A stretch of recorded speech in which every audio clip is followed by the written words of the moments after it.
Impulso e quantidade de movimento, temas de hoje, são duas grandezas vetoriais relacionadas pelo teorema do impulso. O impulso da força resultante é a variação da quantidade de movimento no intervalo de tempo considerado. O estudo deste capítulo estabelece mais um princípio de conservação: a conservação da quantidade de movimento em sistemas de corpos isolados de forças externas. E essas grandezas são importantes para a análise dos choques mecânicos e das explosões. Mas o Elu vai trocar tudo isso em miúdos com exemplos que todos nós conhecemos. Olá pessoal, estamos aí novamente com mais uma lição, mais uma aula de mecânica para você. E nessa altura do curso, só assuntos importantes. Você deve lembrar que as duas últimas aulas trataram de energia mecânica e sua conservação. Como isso é importante, como isso cai. E hoje vocês vão entrar em contato com duas grandezas novas no nosso curso: impulso e quantidade de movimento. A segunda, quantidade de movimento, pessoal, é uma das grandezas mais importantes da mecânica, também chamada momento linear. Mas falemos inicialmente de impulso. O conceito que se tem de impulso em física é muito parecido com o conceito aí do dia a dia. Quando se aplica uma força durante um determinado tempo, eu comunico ao corpo, objeto dessa força, o impulso. Mas qual é o conceito formal de impulso? Vamos colocar no vídeo para você. Lá está.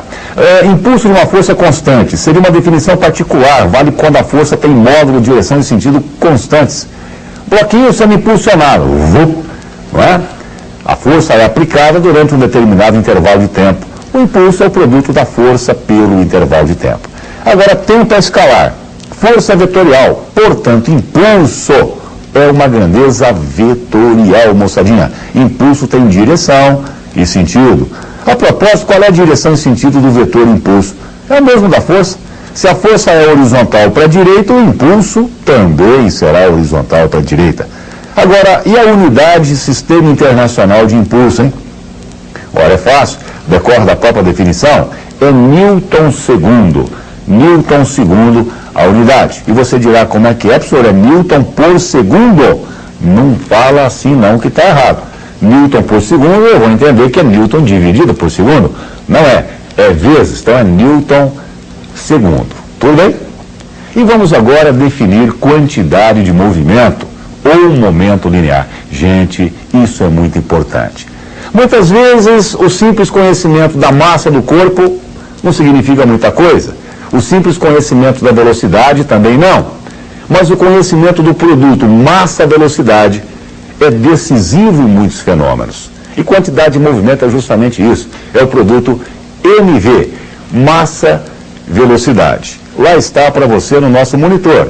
Uma partícula em movimento ao longo dessa curva, da esquerda para a direita. Ela passa nesse ponto, num certo instante, velocidade V. A quantidade de movimento é o produto massa-velocidade. M vezes V. Massa é uma grandeza escalar, velocidade é uma grandeza vetorial. Portanto, a quantidade de movimento é uma grandeza vetorial. E qual é a orientação da quantidade de movimento? É a mesma da velocidade. Sempre orientada da mesma forma que a velocidade. Velocidade, você deve lembrar, é tangente à trajetória, no sentido do movimento, pois a quantidade de movimento também será assim. Tangente à trajetória, sentido do movimento. Turma, qual é a quantidade, ou melhor, a unidade para se medir quantidade de movimento? Aqui está, decorre da própria definição. Quilograma, metro por segundo. Quilograma, metro por segundo. E você dirá, Elu, mas não tem assim um nome especial para essa unidade, porque quilograma, metro por segundo, tão estranho. Gente, não tem.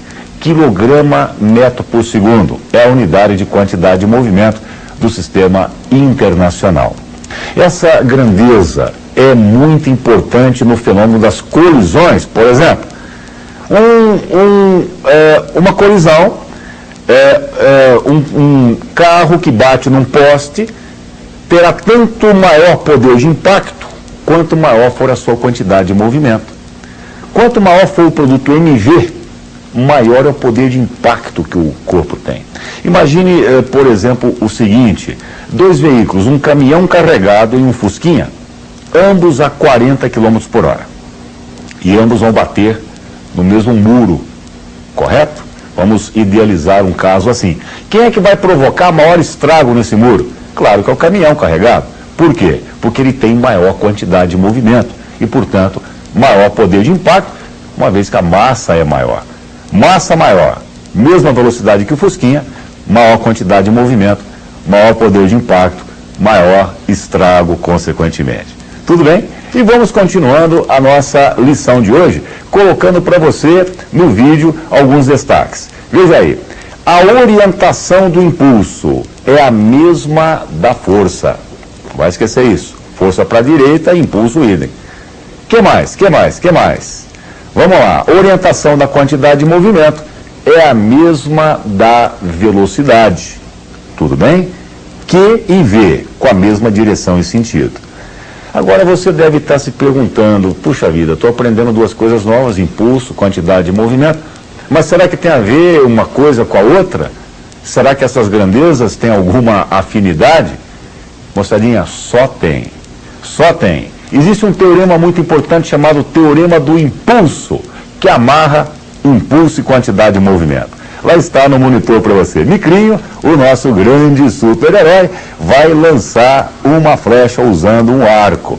Então, conforme abrimos a nossa aula de hoje, o arco transmite à flecha um impulso. Tudo bem, pessoal, demonstra-se que o impulso total sobre a flecha, o impulso da força resultante, é igual à variação da quantidade de movimento. O impulso total da força resultante é igual à variação da quantidade de movimento. Isto é, quantidade de movimento final menos a quantidade de movimento inicial. É um teorema bastante importante, de grande uso, é uma ferramenta muito útil nesse ponto do nosso curso.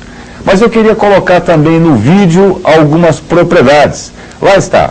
Se eu tiver um gráfico força-tempo, a área de baixo desse gráfico vai indicar o quê? O impulso que a força pratica naquele intervalo de tempo.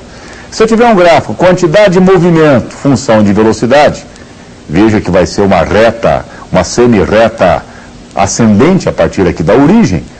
A declividade da semi-reta, ou seja, a tangente de alfa, vai me fornecer numericamente a massa do corpo considerada. E agora eu vou colocar para você uma questão típica do vestibular.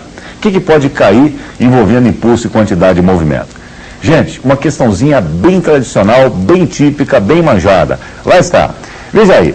Micrinho vai cobrar uma falta. Bola inicialmente parada, ele chuta a bola, bola massa meio quilograma, e a força que o seu pé transmite à bola se comporta com o passar do tempo, conforme esse gráfico aqui. A força aumenta, atinge o máximo, depois diminui e cai a zero. Tá legal. Pergunta, com que velocidade a bola sai? É bem verdade que Micrinho não é nenhum Dunga, né? Mas ele também manda a bola em alta velocidade. Veja bem, como é que eu faço isso? Pela área debaixo do gráfico, eu obtenho o impulso. Não é isso mesmo, gente? Então, cálculo do impulso, primeiro passo. Área, triângulo. A base é 8, 10 a menos 3, a altura é 2, 10 a terceira, sobre 2. Dá um impulso de 8 Newton/segundo. E agora, segundo passo, eu aplico o teorema do impulso, tá? Então veja aí, o impulso é a variação da quantidade de movimento final menos a quantidade de movimento inicial. Então fica impulso, mv, menos mv0. Como v0 é zero, a bola parte do repouso, joga esse termo fora. O impulso é 8, a massa é 0,5, v, correto? Isso aqui joga fora, efetua, a bola sai com 16 metros por segundo. E agora eu sinto que eu vou te dar uma questão do teu exame, garotinho.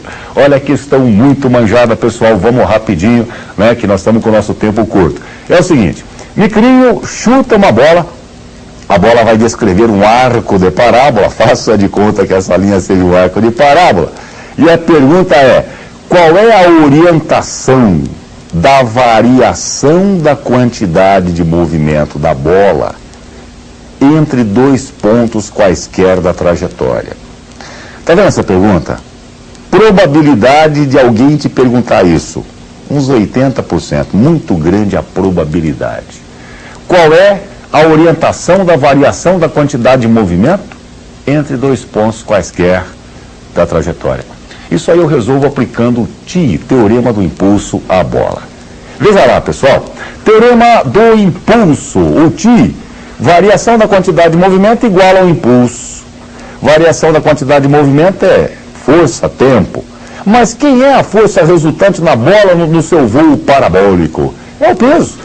É o peso. Então, variação da quantidade de movimento é peso vezes o tempo. Ora, como o tempo é um escalar, conclusão, ΔQ terá a mesma orientação do peso. Então, resposta, variação da quantidade de movimento é vertical para baixo, da mesma forma que o peso. Vertical para baixo, se você não sabe, é assim. Então, variação da quantidade de movimento tem essa orientação. Se for um teste de marcar cruzinha, vai no vetorzinho vertical para baixo. Tudo bem? Abração e até a próxima lição. Tchau, turma.